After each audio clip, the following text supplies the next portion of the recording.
Bien, nous allons reprendre. J'espère que vous avez apprécié le déjeuner. Donc nous avons parlé ce matin, nous n'arrêtons pas des seniors, mais du travail des seniors. Et en fait, ce qui m'intéresse, c'est l'inclusion des seniors dans la vie générale, la vie publique, la vie privée, mais l'inclusion des seniors. Ce que je disais ce matin, un nouveau critère qui intervient, c'est après la mortalité infantile et la durée, l'espérance de vie, c'est l'espérance de vie en bonne santé. Et donc les seniors, l'inclusion des seniors dans la cité, dirais-je, c'est un sujet donc, que nous allons traiter avec des interventions, des intervenants prestigieux et des interventions non moins prestigieuses. Merci. Donc, je laisse. Donc, c'est Mathieu Alapetite qui va animer les débats. Merci beaucoup. Oui, c'est bon. Donc, bonjour à toutes et tous. Merci beaucoup d'être encore une fois nombreux cet après-midi. Moi, très rapidement, en guise d'introduction, donc moi je m'appelle Mathieu Alapetite, je suis directeur général de France Silver Eco, qui est une structure qui est mandatée par le gouvernement pour animer la filière Silver Economy, une filière qui a été structurée il y a 10 ans et qui rassemble finalement des grands groupes aux associations, passant par les startups, mais également les collectivités locales, les administrations de l'État. Et l'idée, c'est vraiment de réfléchir de manière collective, globale, à l'adaptation de la société au vieillissement. Et donc, moi, je suis ravi et je voulais remercier la Société d'encouragement pour l'industrie nationale d'organiser cet événement-là, qui est parfaitement complémentaire et parfaitement en phase avec l'approche systémique et globale de la filière. Et plus précisément, je souhaitais remercier Olivier Mousson et puis Guy Birnbaum qui dans le coin, mais en tout cas voilà, pour l'organisation de cette séquence. Et donc l'idée, c'est vraiment cette filière réfléchie aux enjeux d'adaptation de la société au vieillissement autour de globalement 5 axes de travail. Le parcours résidentiel, donc du logement historique vers l'EHPAD en passant par toutes les solutions intermédiaires, les territoires et la mobilité, la santé et la prévention, les aidants et l'inclusion sociale au sens très large. Et ça va être le sujet de cette table ronde. Donc, effectivement, je l'ai dit, une nécessaire approche systémique de l'adaptation de la société au vieillissement. Moi, je voulais rappeler 3 constats qui en général matricent les travaux de la filière et qui peuvent ici, à mon avis, je pense, permettre des rebonds pour le débat de cette table ronde. Premier constat, le mur démographique. Et il a été rappelé ce matin, je me permets de le rappeler à nouveau. Mais surtout, moi, j'évite toujours d'utiliser les chiffres qui nous projettent en 2040 ou en 2050. Dans les 10 ans qui viennent, même maintenant c'est déjà bien entamé, dans la décennie que l'on traverse 2020-2030, on va avoir une explosion des 75-84 ans. On va passer de 4 à 6 millions, plus 50%. Et donc finalement, c'est pour ça que la crise des EHPAD, même si l'image est détériorée aujourd'hui, elle sera plutôt en 2030. Aujourd'hui, l'idée, c'est vraiment pour cette catégorie de population d'adapter la société. Une catégorie de population qui n'est pas dépendante dans la plupart des cas, mais qui est fragile. Et il faut vraiment penser cette société pour ces publics-là. Le deuxième constat, c'est la limite du modèle actuel français, qui est principalement curatif et médico-social. On accompagne les conséquences du vieillissement, quand il faut plutôt évoluer vers un modèle plutôt préventif et global, qui a d'ailleurs de fortes conséquences sur l'espérance de vie en bonne santé, c'est ce qui a été dit en introduction. Et puis le troisième point, c'est l'évolution culturelle. Aujourd'hui, les seniors ne sont pas les seniors d'hier, bien évidemment, ni ceux de demain par ailleurs. C'est une génération, les fameux 75-84 ans, qui est née après-guerre, qui avait une vingtaine d'années en mai 68, qui a, à juste titre, toujours souhaité cultiver sa liberté. Il y a un fort enjeu de citoyenneté, d'implication dans la vie de la cité, je pense qu'on en parlera également dans cette table ronde, et de lutte contre l'invisibilisation. Et donc, voilà, finalement, il y a cet enjeu-là. Donc, compliqué pour cette génération-là de lui faire passer des messages de prévention, de les sensibiliser aux fragilités. Mais d'ailleurs, ça fera l'objet, la prévention d'une table ronde demain matin. Donc, si la réforme des retraites reste globalement impopulaire, une partie des salariés expriment leur volonté de travailler plus longtemps, par choix ou par nécessité économique. Dans une société de la performance, où il est difficile de reconnaître ses fragilités, de rester en activité, au sens activité rémunérée, permet de conserver une utilité sociale encore aujourd'hui. Néanmoins, les seniors constituent une catégorie de la population fortement impliquée dans la vie locale. Je pense au tissu associatif, à l'engagement politique, dans les clubs sportifs par exemple, qui pourrait être peut-être mieux valorisé. Cette transition démographique, et on en parlera également, nous renvoie au sujet des aidants, qui sera l'objet d'une autre table ronde, mais je pense qu'on va beaucoup en parler, notamment dans la gestion des parcours, des carrières dans les entreprises par exemple. À l'heure actuelle, un aidant sur 2 de seniors est lui-même ou elle-même senior. Et d'après le CIRP, très bientôt, en 2030, on en revient à cette barrière 2030, un salarié sur 3 sera aidant. Ce qui ne sera pas donc sans conséquence sur l'équilibre vie pro, vie perso. Je prends un exemple très concret. Aujourd'hui, il y a un congé enfant malade. Peut-être que vous nous direz si un jour il y aura un congé aidant, par exemple, si par hasard la situation se présente pour un salarié. En tout cas, je remercie les intervenants qui sont présents aujourd'hui. Jean-Claude Mailly, qui est ancien secrétaire général de Force ouvrière, administrateur de Homa Capital, senior advisor de Mascaré et vice-président du think tank Sinopia. Blandine Cordier, qui est présidente de PCB Partner. Caroline Young, qui est présidente de Expert Connect. Et nous accueillerons également en fin de table ronde Tong Shor, qui présentera l'initiative Senior Force Plus. Donc, dans un premier temps, je vais donner la parole à Jean-Claude Mailly. Des politiques publiques encore trop timides se dessinent autour de la transition démographique, de manière globale, comme ça a été présenté. On peut se demander quel rôle doit jouer le secteur privé dans cette adaptation. Donc, sans forcément directement aborder le sujet de l'emploi des seniors, quel rôle les entreprises peuvent jouer dans l'adaptation de la société au vieillissement et peut-être surtout dans l'évolution du regard porté sur les seniors. Bonjour à tous et à toutes. Pour moi, le rôle des entreprises est fondamental. Mais il faut bien comprendre que, c'est un lien avec l'emploi, mais qu'on s'est drogué en France à partir des années 80, tant du côté des chefs d'entreprise que du côté des syndicats, avec les systèmes de cessation anticipée d'activité, qui étaient faits parce que les entreprises voulaient rajeunir leur pyramide des âges, notamment. Et puis du côté des salariés, s'ils pouvaient s'arrêter avant, ils étaient contents, d'une manière ou d'une autre. Donc ça a créé un climat qui traîne encore un peu aujourd'hui. Vous pouviez vous arrêter à 55, 56 ans. Et des entreprises ont continué, même quand il n'y avait plus d'aide publique, d'ailleurs. Donc ça, c'est quelque chose qui a pesé. Maintenant, vous disiez qu'on fait beaucoup de curatifs, on fait moins de préventifs dans notre pays, mais c'est vrai aussi dans l'entreprise. La prévention sur les emplois des seniors. Si vous êtes à la chaîne, vous ne pouvez pas être à la chaîne jusqu'à l'âge de la retraite. Donc il faut ou faire de la polyvalence ou avoir de nouvelles formations pour vous permettre de continuer, par exemple. Mais ça commence à venir. Mais il y a eu un retard à l'allumage très important sur ces questions. On fait peu de prévention, on fait plus du curatif d'une manière générale. Et on n'évalue pas toujours ce que l'on fait d'une manière ou d'une autre. Alors, juste pour citer un cas, je m'arrêterai là. Si vous prenez un dossier comme les retraites, quel que soit son contenu, en fait, cette réforme des retraites comme celle d'avant sont décidées pour des raisons financières. Ne sont pas décidées pour des raisons de vie en société, d'inclusion ou autre chose. C'est vraiment pour des raisons financières. À partir de là, faut pas en plus, quand elles ne sont pas discutées, il ne faut pas s'étonner qu'elles soient rejetées. Merci beaucoup. Blandine Cordier, le taux d'emploi diminue nettement avec l'âge. C'est un constat établi. J'ai pris les chiffres relativement récents. En 2003, il était de 82,5% pour les 25-49 ans. Il descend à 76,4% chez les 55-59 ans. Et ensuite tombe à 41% chez les 60-64 ans. Si ce chiffre est inférieur à la moyenne européenne, il a augmenté de 6,2 points ces 5 dernières années.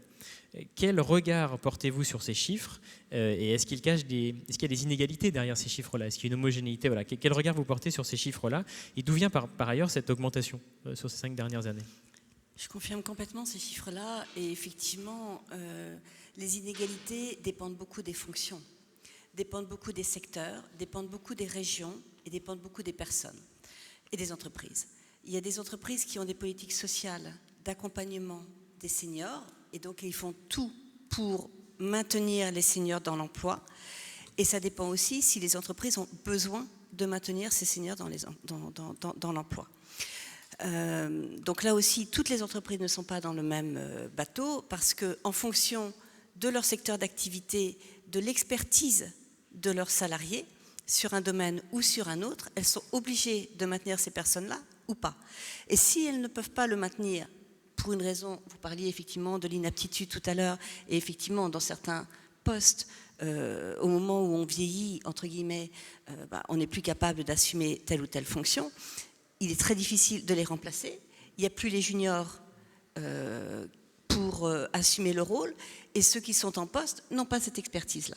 Donc les entreprises se retrouvent avec des vides dans certains postes qui sont absolument fondamentaux, et ça crée vraiment une grande difficulté.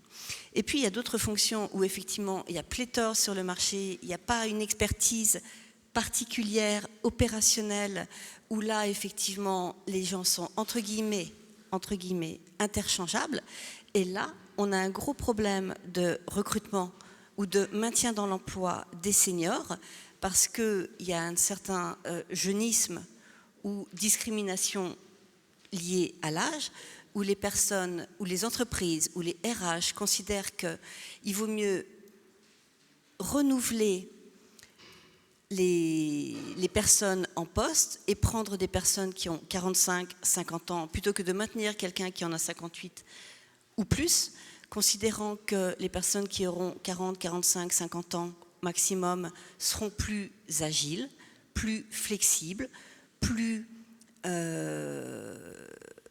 orientées, intelligence artificielle, etc., plus à l'aise avec un certain nombre d'outils numériques. Et donc, sur ces fonctions-là, où les gens sont beaucoup moins dans une expertise opérationnelle compliquée et rare, là, on a un vrai problème de recrutement et de maintien dans l'emploi de ces seniors.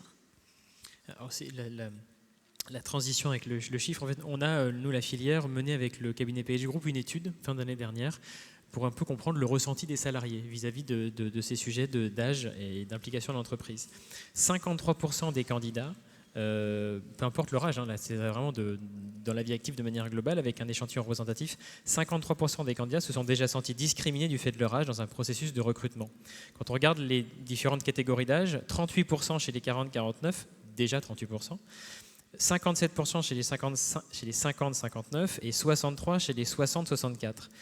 Est-ce que vous avez des idées de solutions concrètes pour recruter davantage de seniors? Et est-ce que la RSE, on a beaucoup parlé le E environnemental, mais le S social, sociétal, est-ce que la RSE peut contribuer à l'inclusion des seniors dans les entreprises?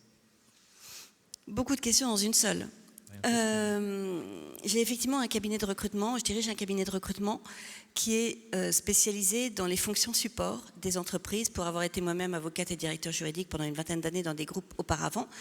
Et donc, il y a 15 ans, je me suis dit que le chasseur n'avait pas fait son boulot et qu'il valait mieux connaître le métier pour l'assumer. Donc, j'ai créé mon cabinet et effectivement, je suis spécialisée dans ces fonctions-là, mais pas que. J'ai développé aussi tout ce qui est recrutement de compliance et aussi recrutement de personnes dans les directions RSE.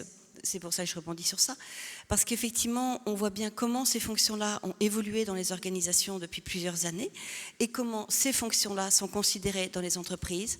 Soit on a besoin d'avoir quelqu'un qui va remplir des tableaux de KPI, donc de chiffres, soit on a besoin de quelqu'un qui va accompagner l'entreprise dans la définition et le déploiement de la stratégie de l'entreprise en phase avec les nouvelles exigences qu'impose la RSE.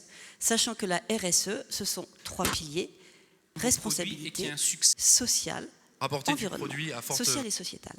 Et la responsabilité, c'est la gouvernance. La gouvernance, elle est à plusieurs niveaux.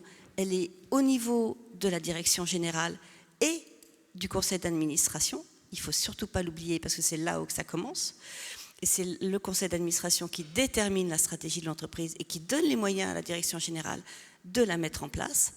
Vous avez la gouvernance opérationnelle ensuite, qui va déployer cette vision stratégique avec les moyens que lui aura donné la direction générale par délégation du conseil d'administration. Donc ça, c'est absolument fondamental.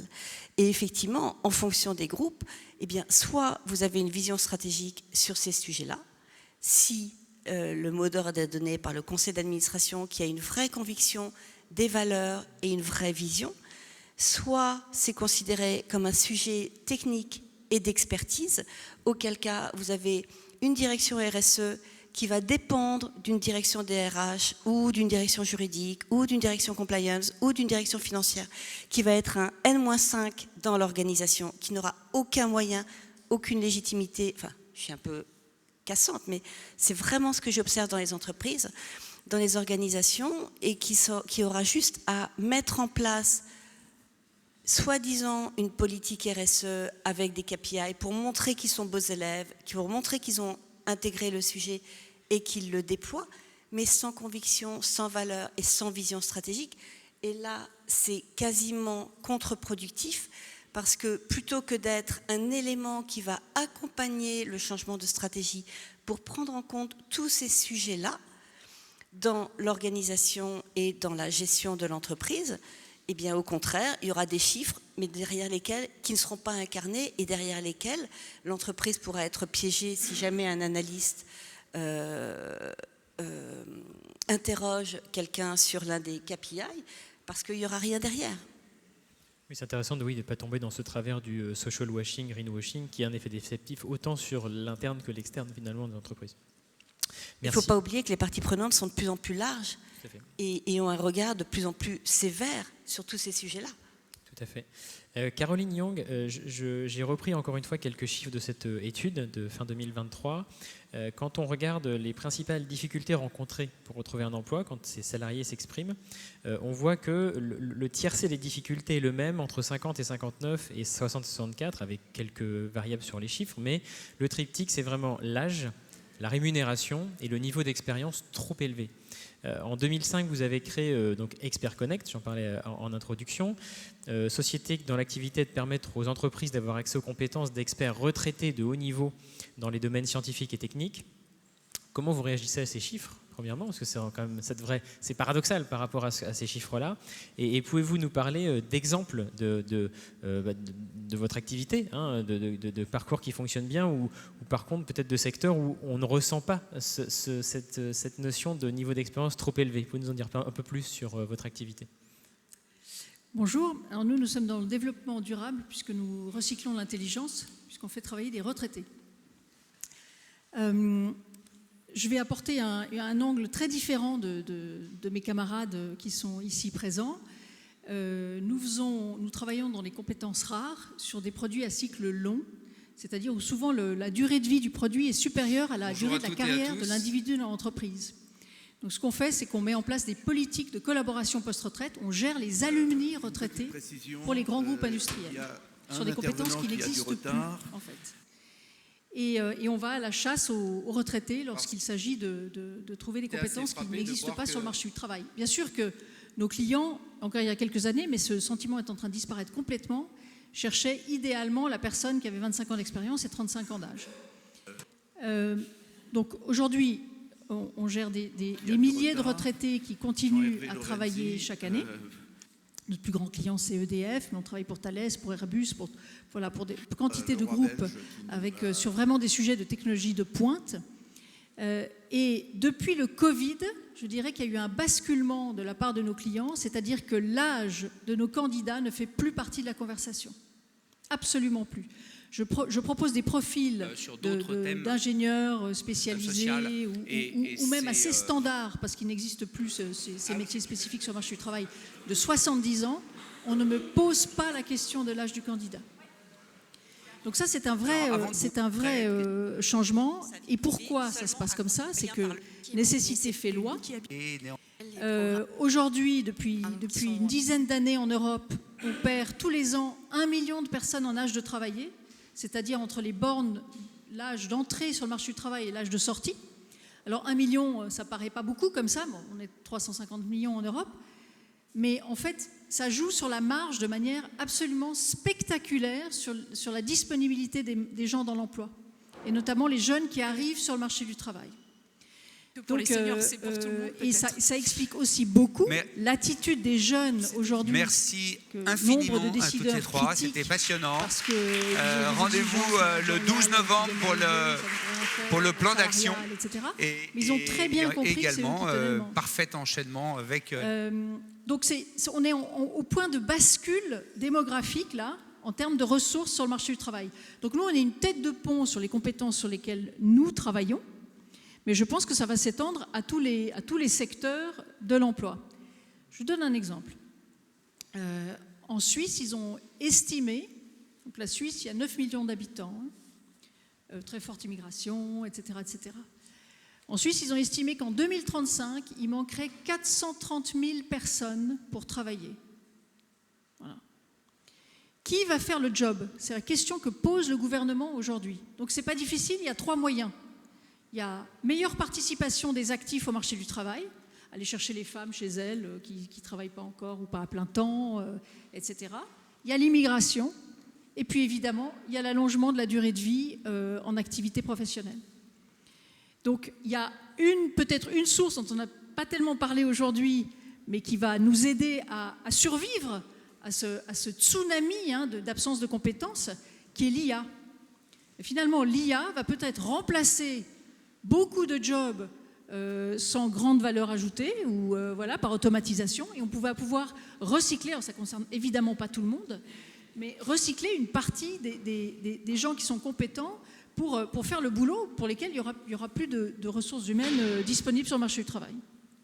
Oui, il y a beaucoup je pense au domaine médico-social, par exemple, où il y a une très grande frilosité à faire entrer les nouvelles technologies, de peur qu'elles remplacent les ressources. Alors que nous, on a un discours qui dit non. Oui, mais il y a une question aussi de... Mais tout le sujet dont on parle aujourd'hui, exactement, le vieillissement, moi, ça fait 20 ans que je travaille là-dedans. C'est absolument pas pris en compte. Les gens n'ont pas conscience de ces enjeux au plus haut niveau de l'État, des entreprises, etc. Ça commence, et le fait qu'il y ait un forum aujourd'hui, je trouve ça absolument formidable. Mais le changement va être radical et rapide. On a eu des chiffres démographiques ce matin, je rappelle juste une estimation, donc on a un peu plus de 8 milliards aujourd'hui. Le scénario central de The Economist pour 2100, sans changement majeur, sans virus, sans guerre, machin, etc., c'est qu'on est 4 milliards en 2100. Qui est la moitié. Il va falloir... on va faire des tas de choses en plus, mais avec beaucoup, beaucoup moins de gens. Donc ça va changer beaucoup de choses. Et je rebondis seulement sur votre dernier point, où vous avez parlé de détails d'entreprise, un peu dans l'évolution du logiciel. Effectivement, moi, quand j'avais échangé notamment avec PageGroup autour de ces enjeux-là, on me disait, un peu comme vous dites aujourd'hui, aujourd'hui, la barrière de l'âge est moins importante, notamment du fait d'une crise de compétences. C'est-à-dire que je veux une compétence à un âge donné, j'y arrive pas, tant pis, prenez quelqu'un de plus âgé. Est-ce que ça veut dire quelque part, je caricature à gros traits, mais est-ce que ça veut dire que c'est le marché qui va réguler tout ça, ou est-ce que l'État a une capacité d'action à votre avis, sur l'évolution des regards, des pratiques et autres? Alors je suis d'accord avec Jean-Claude Mailly sur le fait qu'on a abusé des plans sociaux et que ça a dévalorisé l'image des seniors. Ça c'est très grave, on en paye encore les conséquences aujourd'hui. En revanche, ce que je constate, c'est que la main invisible fonctionne extrêmement bien. Que je pensais. Voilà, fonctionne extrêmement bien, et que cette erreur historique est en train d'être corrigée très rapidement par les employeurs. Et quand ils ne trouvent pas, ils prennent un retraité. Et je commence à avoir plein de copains qui me disent « Ah, mais figure-toi, j'ai pris un retraité en tant que salarié pour tel job, etc. » Et qu'on n'appellera plus retraité, peut-être on dira « J'ai trouvé quelqu'un ». Voilà, exactement.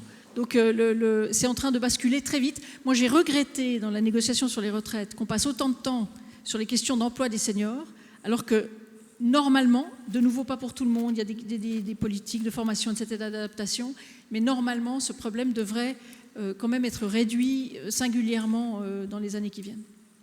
Merci. Jean-Claude Mailly, je rebondis sur ce qui a été dit là. Je vais plutôt m'adresser à l'ancien secrétaire général de Force ouvrière. Comment vous expliquez, je parlais de politique publique potentiellement pour inciter à l'emploi des seniors, comment vous expliquez qu'en 2012, ça commence déjà à dater un petit peu, il y avait une proposition qui venait de la CFDT, de feu François Chérec, autour du contrat de génération, pour essayer finalement de travailler sur un poste donné. On recrute quelqu'un et pendant il y a une transition où la personne en poste forme la personne qui va reprendre le poste, et il y avait un enjeu de charge sur les deux salaires. Pourquoi ça n'a pas marché ? Est-ce que d'autres choses fonctionneraient ? Enfin voilà, moi j'en reviens plutôt à ce cadre public. Ça existait avant d'ailleurs. Ça existait je ne sais plus si c'est 1995 ou 1996. Il y avait une négociation dans le cadre de l'assurance chômage qui avait créé ce qu'on appelait l'ARP, allocation de remplacement pour l'emploi. Et ça consistait au départ d'un ancien et l'arrivée d'un jeune. Alors, dans la logique un peu encore pré-retraite, hein, mais l'ancien était content de partir parce qu'il savait que s'il partait, c'est un jeune qui allait le remplacer, quoi. Donc avec la formation, ça existe. Parce qu'on a, je pense que la raison de fond, il y a un phénomène culturel dans notre pays qui commence à changer. Je suis d'accord avec ce que vous dites, hein, mais il y a un phénomène culturel. Il y a eu un peu, on parle de l'inclusion des anciens, des seniors, etc., mais il y a eu un moment donné où on les mettait de côté. Hein. Alors si je quitte le domaine de l'emploi, regardez, quand OK Boomer, on va rendre ma génération responsable de la situation actuelle. Que feraient les jeunes s'ils avaient eu 20 ans en 68, quoi. Voilà, on n'en sait rien. Mais ça veut dire que ça oppose les générations. Hein, il y a une opposition des générations qui n'arrange rien. Il y a vraiment un phénomène culturel. Mais en tous les cas, là, ils vont reprendre. Je n'ai plus de responsabilité syndicale, mais je regarde quand même ce qui se passe. Ils vont reprendre la négociation et ils vont mettre sur la table les questions de pénibilité, les questions de pré-retraite progressive, qui sont un élément important, les questions de tutorat, voilà. C'est ces choses-là qu'il faut mettre sur la table aujourd'hui. Et ça va repartir sur ces questions-là. Enfin, je vais prendre un seul exemple, moi. Considère aujourd'hui, je ne dis pas que c'est le seul endroit, mais que l'un des endroits où les conditions de travail sont les plus dures, c'est dans l'industrie agroalimentaire. Bon, il y avait les fonderies, mais il n'y en a plus en France. Donc, pourquoi c'est dans l'industrie? Là, on fabrique du jambon, par exemple, ou d'autres choses. Parce que, par exemple, en début de chaîne, ce ne sont pas des salariés d'entreprise, ce sont des tâcherons. Ça veut dire des gens qui viennent, des hommes en général, pour la plupart, avec une côte de maille, et qui coupent la viande. Et ils ont intérêt à aller vite parce qu'ils sont payés à la tâche. Sauf qu'eux, à 50 ans, ils n'ont plus d'épaule, ça c'est clair. Et après, ils donnent le rythme à la chaîne. Et les gens qui travaillent à la chaîne derrière sont payés au SMIC, et toute la semaine à 4 degrés. Voilà. Comment voulez-vous que ces gens-là puissent travailler jusqu'à 64, 65 dans ces métiers-là? Non, je dis bien dans ces métiers-là. Il faut prévoir, donc c'est de la prévention, il faut anticiper les choses pour permettre, s'ils le souhaitent, à ces gens de travailler plus longtemps d'ailleurs, parce que beaucoup le souhaitent, hein, de plus en plus, pour différentes raisons d'ailleurs. Vous avez par exemple beaucoup plus aujourd'hui de familles recomposées qu'avant, avec vous arrivez à l'âge théorique de la retraite. J'aime pas le mot d'ailleurs. Moi, j'aime pas le mot retraite. Je préfère les Espagnols qui parlent de jubilación. C'est beaucoup mieux. C'est beaucoup mieux. Déjà, le mot retraite, on vous retire. Vous retirez de tout, de l'activité, etc. Non, il n'y a aucune raison. On fait ce qu'on veut après. Moi, j'ai toujours dit, liquider administrativement, c'est une liberté. Après, vous faites ce que vous voulez, si vous pouvez. Hein, donc c'est autre chose. Il faut une appréhension différente des choses. Mais il y a un gros travail qui se fait, qui commence à se faire. Et j'espère que la négociation va déboucher sur les pré-retraites progressives, sur la pénibilité, la meilleure prise en compte sans que ce soit une usine à gaz, parce que c'était une usine à gaz. Voilà. Et sur le dernier point, sur les questions de RSE, moi, je travaille aussi sur ces questions-là aujourd'hui, plus en direction, pas en direction des grands groupes, parce que les grands groupes, d'abord, ils font tous appel aux critères anglo-saxons, Bicorp, etc., et des questionnaires à n'en plus finir, qu'une PME et une ETI ne peut pas faire. Hein, elle n'a pas les moyens humains et financiers pour faire ça. Mais quand je travaille aujourd'hui avec des PME et ETI sur la RSE. D'abord, il y a beaucoup de PME et ETI qui en font sans le savoir, déjà. Hein, ça, bon. Mais après, pour les accompagner, pour dire, voilà, comment vous pouvez faire, comment vous pouvez développer, etc. Et ça marche. Je dirais, quand ça y est, ça commence à se dire un peu partout, entre le SLG, l'environnement, le social, la gouvernance, bien souvent le S est en retard par rapport à l'environnement et à la gouvernance. Mais quand on s'y attache et qu'on le fait remonter, derrière, il y a de meilleurs résultats pour l'entreprise également. Merci beaucoup. Blandine Cordier, face à je vais un peu prolonger la fin de votre propos précédent pour aller un peu plus peut-être dans le concret ou dans des exemples. Donc face à cette transition démographique et à l'allongement des carrières, est-ce que les entreprises innovent? J'imagine que oui, mais est-ce que vous avez des exemples de bonnes pratiques en termes de gestion des carrières, de gestion des profils, de gestion des fins de carrière notamment? Est-ce que demain, cet enjeu-là va devenir, est-ce que c'est peut-être déjà le cas, un vecteur d'attractivité dans une entreprise? Et juste un chiffre, encore une fois, de contexte, 78% des salariés ont des craintes sur leur fin de carrière. Donc c'est peut-être l'occasion, effectivement, ces innovations-là, de les rassurer pour la fin de leur parcours. Je vais répondre à votre question et avant, je voudrais rebondir sur ce que vous venez de dire. Moi, j'ai des candidats qui me disent quand je les recrute pour une direction de la RSE, ah non, je peux aller travailler dans tel grand groupe parce que c'est du bullshit. Et en revanche, mettre en place un programme de RSE dans une ETI, ça les intéresse beaucoup plus parce que c'est beaucoup plus incarné, parce que c'est beaucoup plus proche de la direction générale, du conseil et donc de la vision stratégique de l'entreprise. Et ils ont l'impression d'avoir beaucoup plus d'impact à apporter dans ce qu'ils vont dire et dans ce qu'ils vont pouvoir mettre en place pour qu'effectivement ce soit réellement incarné par chacun dans son action, dans toute l'organisation de l'entreprise. Donc je suis complètement en phase avec ce que vous dites. Les grands groupes communiquent beaucoup sur les sujets.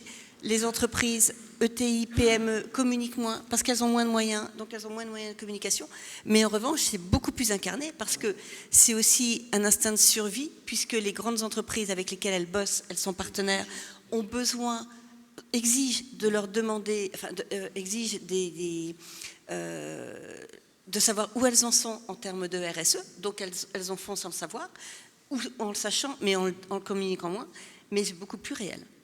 Donc pour rebondir sur votre question, effectivement, je pense que le fait que les salariés puissent savoir que telle entreprise a une politique sociale développée sur l'accompagnement de la vie salariale jusqu'à la retraite peut être un très gros atout, soit pour y rester, soit pour y rentrer dans cette entreprise. Le premier point, c'est le maintien dans l'entreprise. Je pense que les entreprises elles-mêmes, avant même les candidats ou les salariés, ont beaucoup à gagner à accompagner les salariés dans le maintien de leur emploi en l'adaptant jusqu'à la fin de leur carrière, pour deux raisons. La première, c'est que aujourd'hui, on se rend bien compte qu'on est à un tournant dans la démographie et que vous parlez du baby boom où effectivement on a encouragé les gens à partir, on a fait des PSE soit économiques, soit aussi de génération parce qu'il y avait trop de monde et qu'il fallait recruter des jeunes où on considérait que les jeunes allaient coûter moins cher, allaient être plus performants, plus agiles qu'un certain nombre de seniors qu'on mettait dans des placards ou qu'on encourageait à partir pour certaines fonctions. Je ne parle pas effectivement des fonctions opérationnelles qui sont en crise de compétences, mais pour beaucoup d'autres fonctions, y compris avec l'IA, etc., qui a remplacé un certain nombre de postes. Donc on a fait des charrettes complètes. Aujourd'hui, on est à ce tournant générationnel où effectivement, on va manquer de juniors pour remplacer les seniors et les entreprises auront quand même besoin, même avec l'IA, d'un certain nombre de compétences. Et l'IA ne va pas remplacer tout le monde, et tant mieux. Mais le deuxième point, c'est que les entreprises vont se rendre aussi compte que les seniors apportent une compétence, apportent une connaissance de l'entreprise, qu'on a remercié un certain nombre de seniors qui ont été dans d'autres entreprises où là, ils ne sont pas complètement valorisés parce qu'ils ont leur âge, alors que si on les maintient dans leur entreprise où ils ont toute la culture, tout l'historique, tout le réseau de l'entreprise et des parties prenantes autour de l'entreprise, ils sont beaucoup plus à même d'accompagner les juniors ou toute l'organisation dans un certain nombre de mises en relation avec toutes les parties prenantes, encore une fois, qui sont de plus en plus larges dans les organisations et en externe. Et là, ils peuvent avoir un rôle extraordinaire de transmission, de compétences, de réseau, de relations, pour que le maillage territorial de l'organisation soit maintenu dans un écosystème. Donc je pense que c'est vraiment très très important qu'on fasse en sorte que les personnes soient maintenues dans leur emploi et les entreprises qui pourront montrer qu'elles ont une politique active pour maintenir les seniors dans l'emploi et pas nécessairement dans le même emploi. Il s'agit que les entreprises montrent qu'elles sont capables d'adapter leur politique humaine, enfin de ressources humaines, à l'évolution de la personne. Et il y a aussi un certain nombre de personnes qui seraient ravies qu'à partir d'un certain moment, on leur propose de faire autre chose dans l'organisation, avec un bilan de compétences internes comme ça existe dans certaines organisations, mais pas pour les encourager à aller ailleurs, mais au contraire pour leur permettre de se maintenir dans l'organisation, mais dans un nouveau poste qui sera peut-être moins fatigant, qui leur donnera une autre responsabilité, un autre rayonnement, une autre dynamique, et dans lequel elles pourront à nouveau s'épanouir pour un certain nombre d'années. Ou même du sens, je pense au mécénat de compétences. Mais du sens, mais bien sûr. D'accord. Merci beaucoup. Caroline Yang, peut-être je voulais aller encore une fois un peu plus loin par rapport à votre intervention précédente. Moi, je veux savoir par rapport à votre activité chez Expert Connect, quels sont les profils, alors, si on regarde les deux parties prenantes, entre guillemets, les profils et puis vos clients, les entreprises, quels sont les profils et compétences des salariés que vous accompagnez, globalement? Et de l'autre côté, quelles sont les attentes de vos clients? Est-ce qu'il y a certaines compétences particulières qui sont recherchées? Et les secteurs d'activité, est-ce qu'il y a des secteurs qui privilégient la prestation que vous proposez, ou est-ce que finalement c'est vraiment cette approche est générale dans le secteur? Alors, du côté des retraités, que nous n'appelons pas retraités, que nous appelons experts santé pour expérience.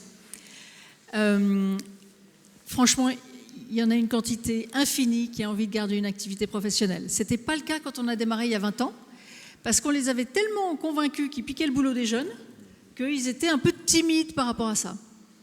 Aujourd'hui, ils ont envie de transmettre, ils ont envie de rester actifs, ils ont envie de rester intégrés socialement. Je rappelle, les études montrent que le départ à la retraite est un moment de rupture sociale absolument énorme et très très difficile à vivre. Il y a une période de deuil, enfin bon, etc. Donc, nous ne manquons absolument pas de candidats,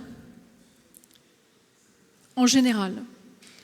Du côté des clients, on a des demandes, et c'est là que ça a vraiment démarré, sur des compétences techniques de tout niveau. Que ce soit, on fait finalement pas tellement de cadres dirigeants, mais des ingénieurs, des techniciens, absolument à tous les niveaux de l'entreprise, des chefs de projet, des robinettiers nucléaires, des spécialistes qualité, voilà, et plus tous des métiers qui sont vraiment très très pointus. Donc là, c'est vraiment sur les métiers techniques que nous, on a énormément de demandes. Avant, souvent, l'entreprise se disait Monsieur Dupont part à la retraite, vous allez le gérer pour nous, entre guillemets. Maintenant, ils n'ont plus Monsieur Dupont. Monsieur Dupont 1 est parti à la retraite, le 2 aussi. Ils travaillent les deux encore pour l'entreprise et ils en cherchent encore. Et là, il n'y a plus la compétence sur le marché du travail. Donc vraiment, on va à la chasse aux retraités dans toute la France, voire à l'international, pour aller chercher des compétences qui n'existent plus. Alors, elles n'existent pas. C'est pas seulement, entre guillemets, on me dit « Ah bah oui, mais parce que les RH n'ont pas transmis la compétence ». Non, c'est pas ça, c'est que les technologies changent. Donc les jeunes aujourd'hui, vous lui demandez de faire de la maintenance sur un programme de radar civil en analogique, ils vous regardent avec des gros yeux en disant « Mais je vais pas flinguer ma carrière dès le début, quoi ». Donc il y a vraiment des programmes de base installée d'équipements qui vont encore durer 10, 20, 30 ans, quoi. Et puis, il faut s'en occuper. Voilà. Et il n'y a plus les gens sur le marché du travail. Les jeunes aussi veulent tous faire de la transformation digitale. De nouveau, un chiffre qui est intéressant. La France est un pays d'ingénieurs, quand même, mais il y a 20% des gens qui sortent d'école d'ingénieurs qui vont rester dans la technique. Les autres font du conseil, de la banque, transformation digitale, ce que vous voulez. Et puis, il y a aussi le télétravail. Quand on est dans un atelier chez mes grands clients, on est obligé d'y être tous les jours, sinon ça n'a pas de sens, on ne peut pas produire.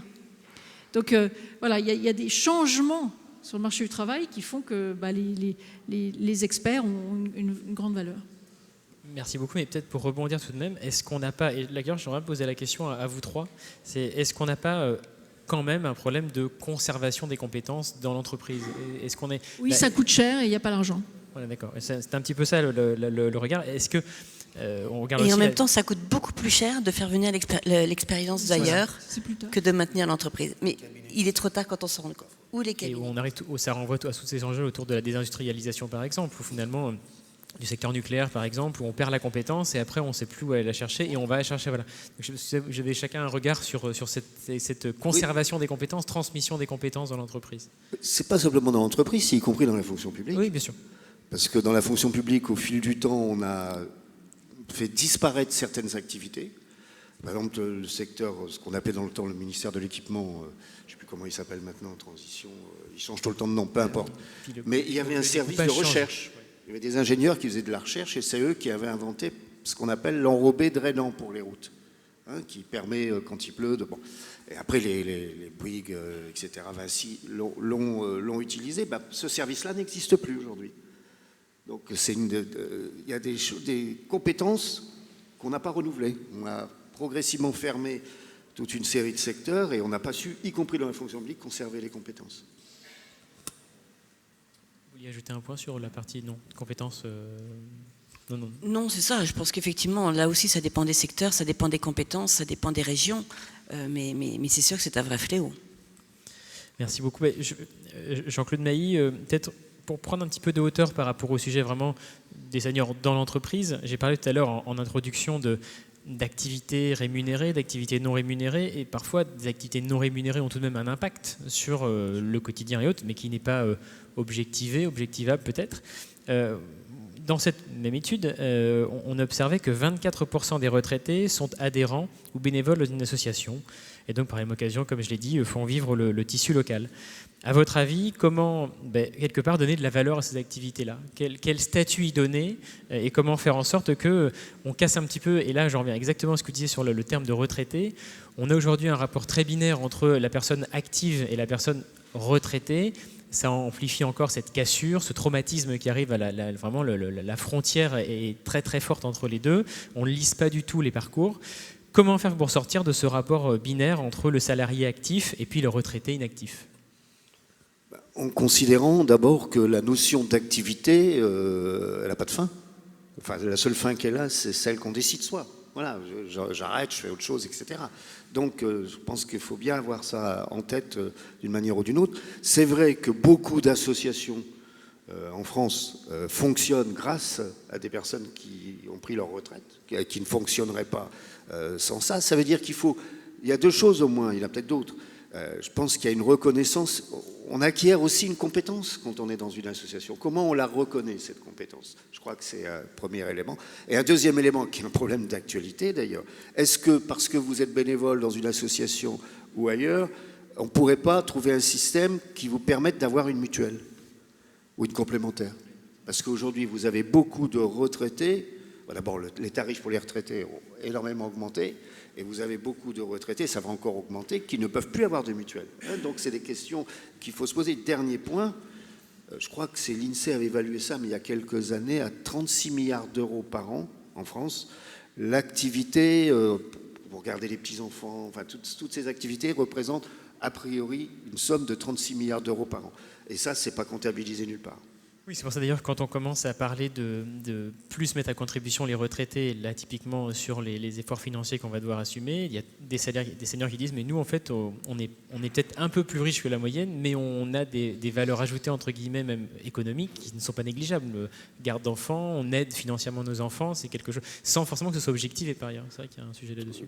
Tout à fait, c'est un des éléments clés, oui, ça c'est vrai. L'activité bénévole, l'activité pour garder les enfants, enfin les petits-enfants, etc., c'est une activité qu'ont beaucoup de... Tout à l'heure, moi, je vais chercher mes petits-enfants, par exemple. Bon, voilà, donc ça en fait partie. Il faut vous libérer, non ? C'est bon, vous êtes à l'heure ? Ça va. Moi, une question me vient, Caroline Yang, peut-être. Je voyais que vous êtes succursales dans plusieurs pays dans le monde.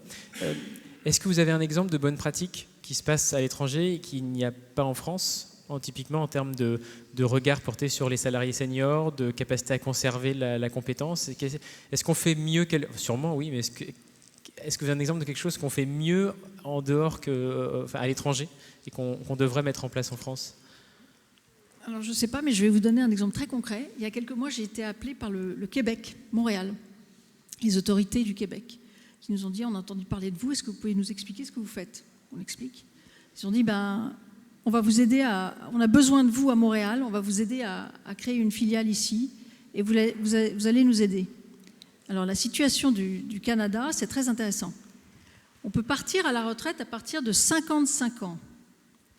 Donc, mais c'est un choix personnel en fonction de l'épargne qu'on a créée avec son employeur, etc., mais surtout de ses économies personnelles.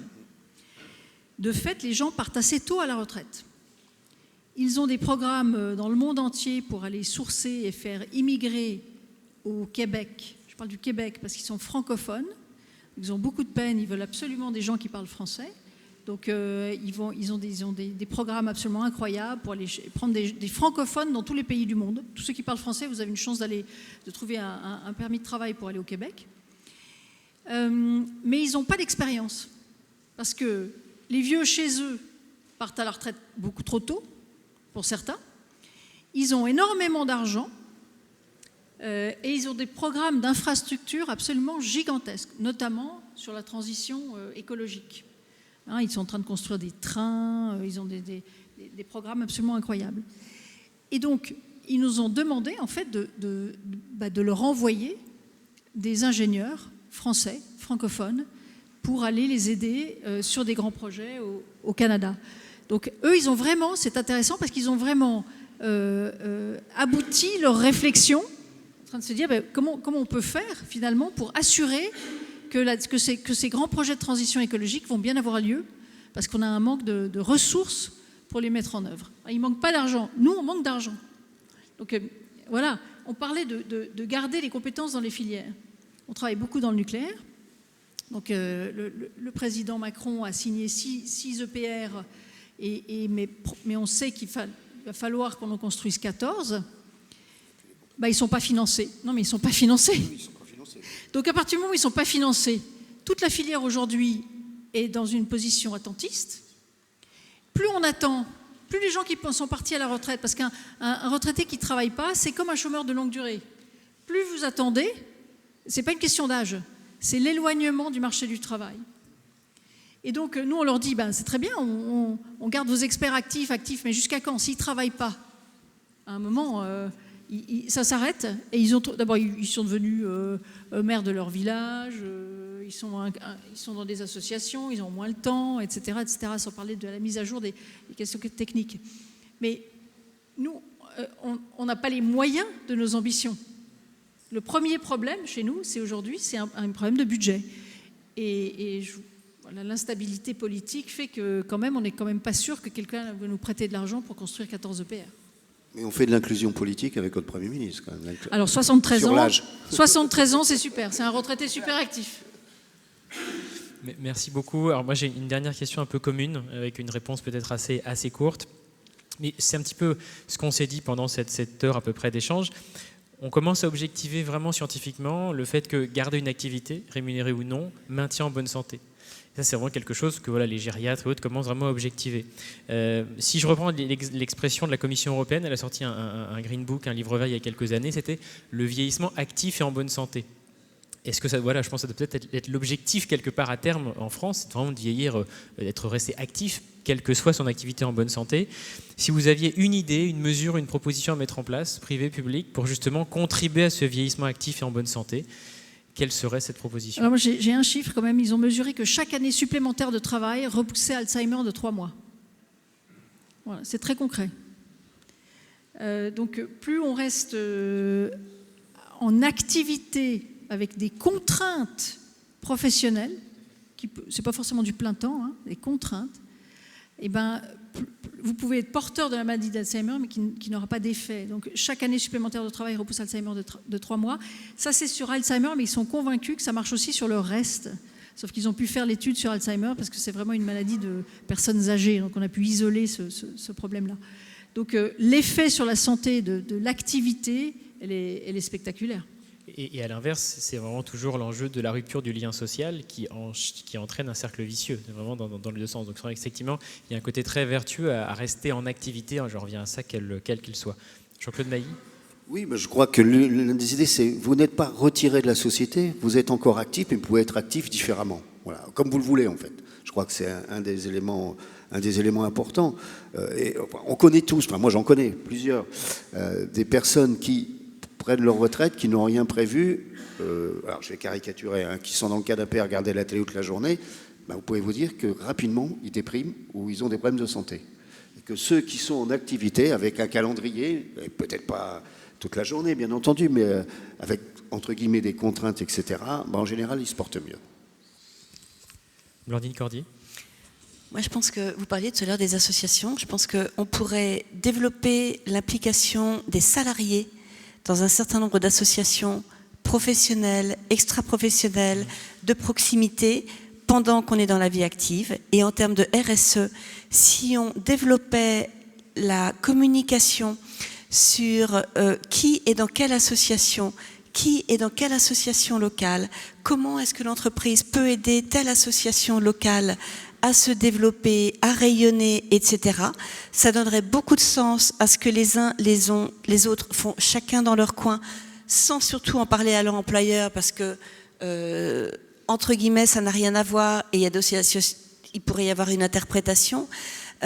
Et ça permettrait aussi la transition progressive ou directe entre le moment où on est en activité et le moment où on passe en retraite, et plutôt que le jour où on quitte l'entreprise et on se dit comment est-ce que je vais m'organiser aujourd'hui, comment est-ce que je vais m'impliquer à droite ou à gauche, et on frappe aux portes des associations en disant ça y est, j'ai du temps libre, je peux venir, eh bien ça permettrait à chacun de monter en puissance dans l'organisation, de s'impliquer de plus en plus, et je pense que la transition se ferait de façon beaucoup plus souple, linéaire, et que là aussi les retraités comprendraient le sens qu'ils peuvent donner à leur nouvelle vie parce qu'ils auraient plus de temps. Ce serait compatible avec le fait d'aller chercher des petits-enfants ou de les gérer, etc.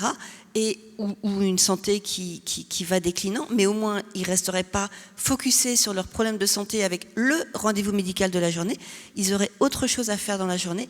Et comme on le disait depuis le début, le fait de se maintenir dans une activité, emploi ou autre, est très bon et pour le cerveau et pour le physique, et on bouge et on a un agenda et on a du temps et on a un planning et donc un objectif, et on est en meilleure santé, et ça réduira Alzheimer et Parkinson. Et on se sent utile.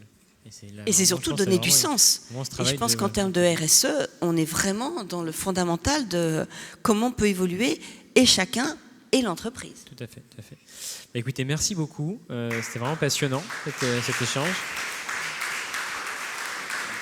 On va donner la parole. Alors, il y aura quelques questions de la salle, je pense, mais avant, on va donner la parole à Tong Shor, qui va nous présenter le dispositif Senior Force Plus, contribuer à l'employabilité des seniors.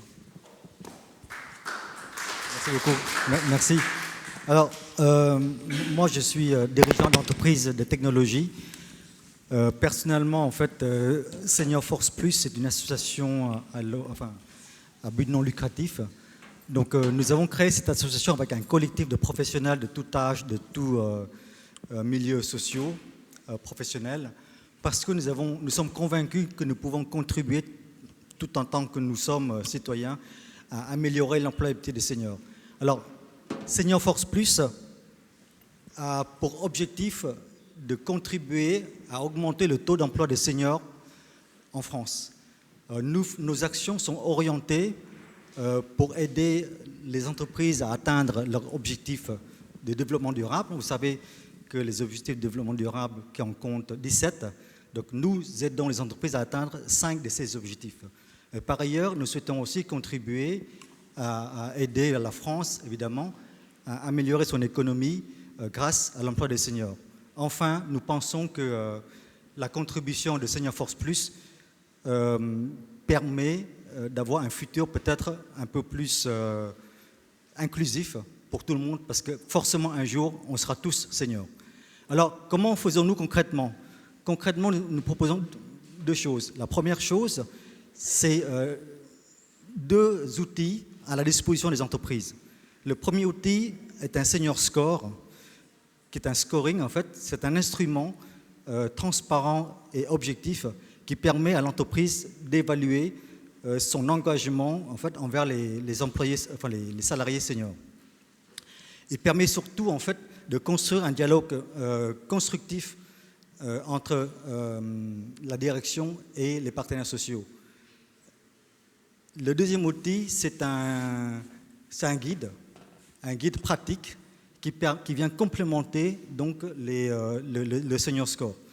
Et ce guide, aujourd'hui, en comporte 100 propositions. Et nous souhaitons en apporter beaucoup plus par la suite. Alors, je vais être concret maintenant. Vous êtes une entreprise. Vous vous connectez sur un site. Sur ce site, vous allez répondre à un certain nombre de questions. Ces questions sont classées selon les 8 domaines d'analyse qui sont la gouvernance, le cadre réglementaire, la politique de l'emploi, le recrutement, la formation, le lien intergénérationnel, le bien-être des seniors dans l'entreprise et j'oublie le 8e. Bref, donc il y a 8 domaines d'analyse, et en fonction de ces 8 domaines d'analyse, une fois ces critères remplis, le système affiche un radar, donc la matrice de maturité. En fonction des segments de faiblesse, le système propose des solutions que je viens d'évoquer, en fait, à l'entreprise. Donc, ce qui fait que l'entreprise peut améliorer à son rythme et selon ses priorités son engagement envers les seniors. Et ça, c'est très concret. Donc, on a expérimenté, on a fait, sur le Senior Score, on a fait l'analyse du CAC 40. D'ailleurs, juste rapidement, parce que je n'ai pas beaucoup de temps, mais je vais le dire quand même rapidement. En analysant le CAC 40, on a fait 3 constats qu'on a tous évoqués ici. Le premier constat, c'est que les entreprises se séparent des salariés à partir de 50 ans, en moyenne. Pourquoi? Parce qu'on ne les forme pas. Donc, le deuxième pilier, manque de formation. Et forcément, on ne les recrute pas après. Donc, voilà, proposition de valeur, 2 outils. L'autre chose, à côté de ces outils, nous proposons donc d'organiser un sommet national de l'emploi des seniors tous les ans. L'objectif de ce sommet est de mesurer le chemin parcouru dans l'année, d'évaluer où est-ce que nous en sommes, explorer des pistes d'amélioration et fixer des objectifs pour l'année suivante.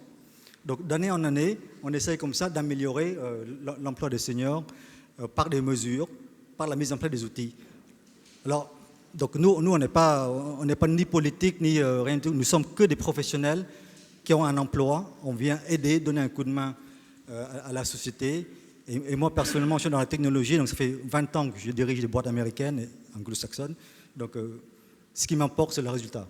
Donc, c'est pour ça qu'on s'est dit, avec l'objectif du sommet national de l'emploi, ensemble, je vous invite tous, autant que nous sommes. L'objectif, c'est pas individu, je pense qu'ensemble, on sera meilleur.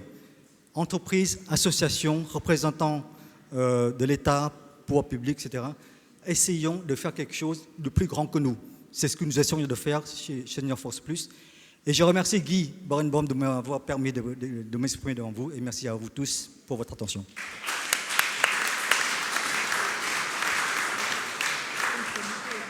Question de la salle. Excusez-moi. Y a-t-il...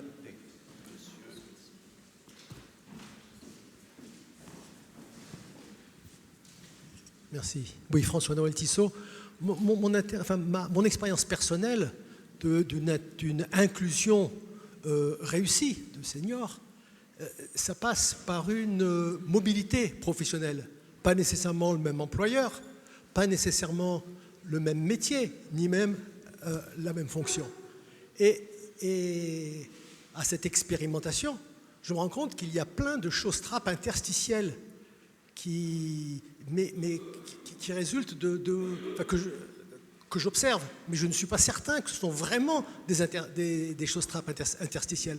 Je pense par exemple à le compte personnel de formation. À 70 ans, j'ai découvert que depuis 3 ans, j'en étais privé. Mon compte est toujours là, mais l'accès est interdit à cause de l'état civil. Qui se bat pour ça, pour que ce verrou saute? Merci. C'est pas tout. Nous avons par exemple, depuis avril 2023, nous avons la retraite, la seconde retraite. Des décrets sont-ils sortis? Quelqu'un a-t-il une lisibilité sur cette seconde retraite? Oui. Qu'est-ce que c'est que la seconde retraite, pardon, juste pour bien comprendre? Loi du 13 avril 2023. La dernière réforme des retraites, vous voulez dire? Tout à fait. Où les décrets d'application sont passés. Lorsque j'ai tenté d'avoir la retraite progressive, on m'a fait signer un papier comme quoi, à partir du moment où je rentrais dans la retraite progressive, je n'avais plus le droit aux jours de maladie. Je n'étais plus remboursé pour ça. Alors donc, le risque, ça s'accroît. Donc, c'est ça que j'appelle des choses trappes interstitielles et sur lesquelles il me paraît mériter d'y avoir un regard, voilà, pour qu'on puisse avancer en tant que pionnier avec moins d'insécurité. Je sais pas si vous vouliez rebondir. Non. Une réponse partielle non, et tout. Juste sur le compte personnel de formation, alors absolument, moi je rencontre régulièrement les décideurs sur la réforme de l'emploi des seniors, etc. Ça fait vraiment partie d'une de nos demandes qu'au moment de partir à la retraite, on puisse bénéficier de cette formation. Ça va servir évidemment l'individu, mais le pays, la nation, en apportant des forces vives sur le marché du travail qui peuvent à ce moment-là se reformer sur des sujets. De toute façon, cette formation tout au long de la vie, c'est très intéressant. Il y a un livre qui est extraordinaire qui s'appelle The 100-Year Life, la vie de tous centenaires, quoi, grosso modo, qui a été écrit par 2 économistes de la London Business School il y a quelques années, et qui décrivent le monde dans lequel on va à partir du moment où on aura compris qu'on va vivre 100 ans. Alors, pas tous, hein, mais bon, pour beaucoup 100 ans, un siècle. Les jeunes ont compris qu'ils allaient vivre un siècle. Et les impacts que ça a, notamment sur le parcours des carrières, etc. Donc, déjà, par simple ennui, vous ne pourrez pas faire le même métier pendant 70 ans. Donc, les gens vont se reformer complètement 1, 2, 3 fois pendant leur vie.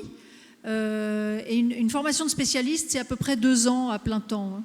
Donc, voilà, c'est comment la longévité va impacter nos manières de faire. Aujourd'hui, on est encore dans cet héritage de la vie en 3 temps, la formation, la retraite professionnelle, qui se termine de manière un peu vague pour beaucoup de personnes aujourd'hui, hein. Et puis un système qui est capable de vous soutenir jusqu'au moment de votre décès après des années de retraite. On voit très bien que là, il commence à y avoir des gros problèmes de financement de la retraite et des gros problèmes en fin de carrière qu'on constate depuis des années. Donc il faut que ça rentre dans les mœurs de se reformer complètement, mais que ce soit à 35, à 45 ou à 55 ou 65. Oui. Je voulais juste faire une remarque partielle, mais je l'ai déjà dit tout à l'heure. Nous avions, quand j'ai commencé à organiser, 6 ministres et quelques parlementaires de la commission des affaires sociales et tout. Pour des raisons qui ne vous ont pas échappé, nous les avons tous perdus provisoirement, mais comme je l'ai dit également, c'est que nous créons un cycle. Donc nous avons les moyens de revenir faire écouter vos propositions aux politiques dans les prochains mois.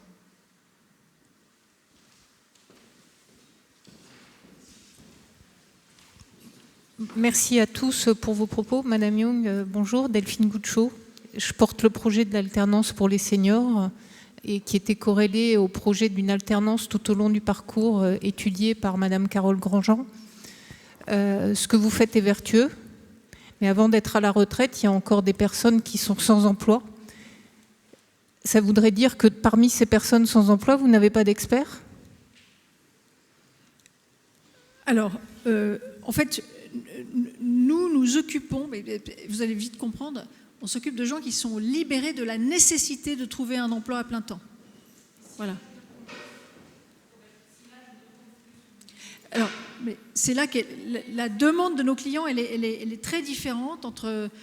je suis incapable, moi, avec mon business à moi et la psychologie des gens avec lesquels je travaille, de trouver un emploi pour quelqu'un qui cherche un emploi et qui a 52 ans. Ça n'est pas le même type de population. Mais madame s'en charge. Donc je crois qu'il y a vraiment énormément d'offres sur le marché du travail qui se proposent d'aider des gens qui n'ont pas d'emploi et qui sont, entre guillemets, en fin de carrière professionnelle. De nouveau, nous faisons travailler des retraités qui ont allez, les plus jeunes d'entre eux, aujourd'hui, ont 58, mais en moyenne, ils arrivent chez nous, ils ont 63. Voilà. Ça ne veut pas dire que le problème que vous soulevez n'existe pas, il existe totalement.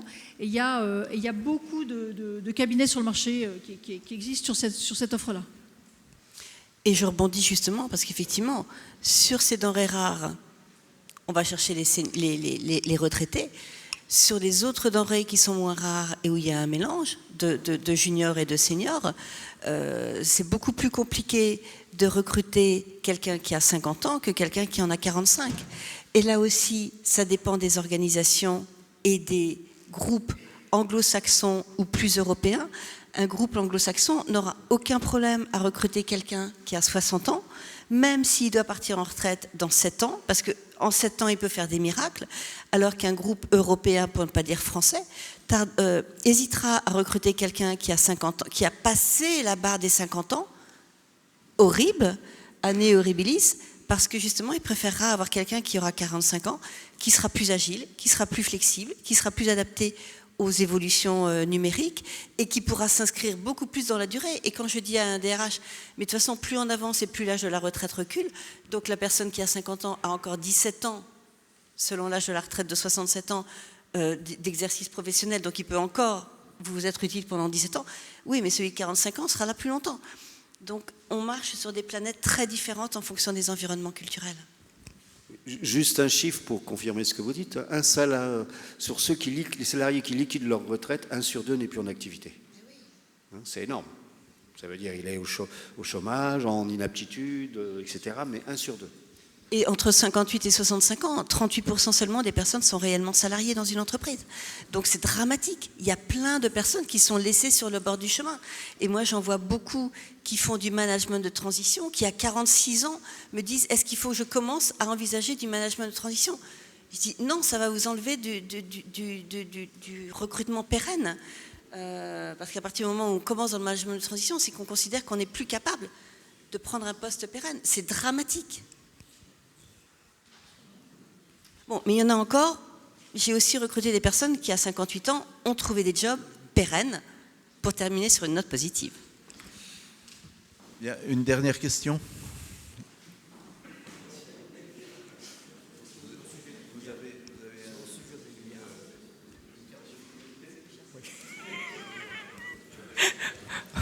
Bonjour à tous.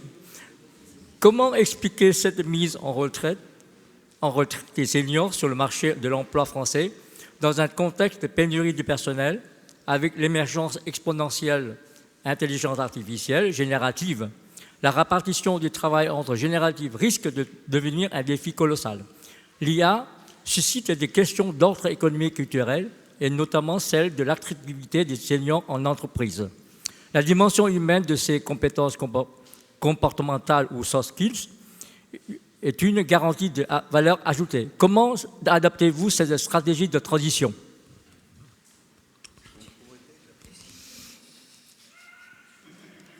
Merci pour votre question. C'est là que justement la complémentarité entre les différentes générations peut porter tout son sens. Parce que vous laissez des seniors qui comprennent la culture, qui comprennent le besoin de l'entreprise, qui comprennent son environnement et son écosystème. Et en même temps, vous avez des jeunes qui sont plus agiles par rapport à l'IA, etc., et qui peuvent complètement utiliser tout ce que l'IA va leur apporter, mais avec l'appui des seniors qui va remettre du sens dans ce que l'IA va donner. Et l'IA ne sera jamais aussi importante que si le capital humain est au centre et est capable d'interpréter ce que l'IA sortira. Et on voit bien, en commençant à utiliser l'IA depuis quelque temps, que si vous connaissez un sujet, vous avez du discernement pour évaluer ce que l'IA dit et comment il faut en sortir la substantifique moelle, mais tout en ayant le discernement humain pour contrôler ce que l'IA dit. Merci. Écoutez, merci beaucoup. Merci à toutes et tous d'avoir assisté nombreux à cette table ronde. Je pense que les débats, comme vous l'avez dit, se poursuivront. Il y a beaucoup de sujets effectivement autour de l'emploi des seniors, la valorisation des compétences. Donc continuons tout ça plus tard.